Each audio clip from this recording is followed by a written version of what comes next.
खुलुमबाय बड'लेण्ड रादाब नायगिरि बयनिसिमबो फुंबिलिनि गोजोन हामलायथिखौ बावहरबाय। दिनै 9 नभेम्बर 2024 इं मायथाइनि सानसेनि फानजामुथियाव थानाय राशिफोरखौ फरायथिनो लाबाय। मेष राशि, गोसोखौ गोजोन गैयै मोनगोन, उसुखुथु जागोन, जेंना नुजाथिनो हागौ। वृष राशि, नखरनि मदद मोनगोन, फालांगियाव जौगागोन, मोजां खामानि मावनानै लानो हागोन। मिथुन राशि, मेगननि जेंना जानो हागौ, बायजोआव ओंखारैया गाहाम, साना गाहाम नङा। कर्कट राशि, बयजोंबो मोजां सोमोन्दो खालामनो हागोन, खामानिफोरा जाफुंगोन, मोजां सान। सिंह राशि, साननायनि लैथोआव गोदोहाबना थागोन, बायदि रोखोमनि गाज्रि हेंथा नुजाथिगोन, गोसोआव गोजोन गैयै जागोन। कन्या राशि, मुलाम्फा खालामना लानो हागोन, धोन आरजिना लानो हागोन, फालांगियाव दावगानो हागोन।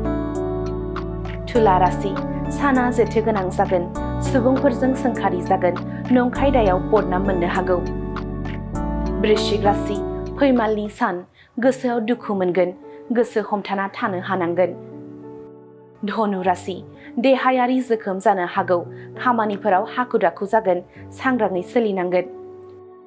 मकर राशि, बिसि फिसायनि गेजेराव गोरोन्थि बुजिलायनाया जोबलांगोन, अनलायनाय थागोन, गोजोननि सान।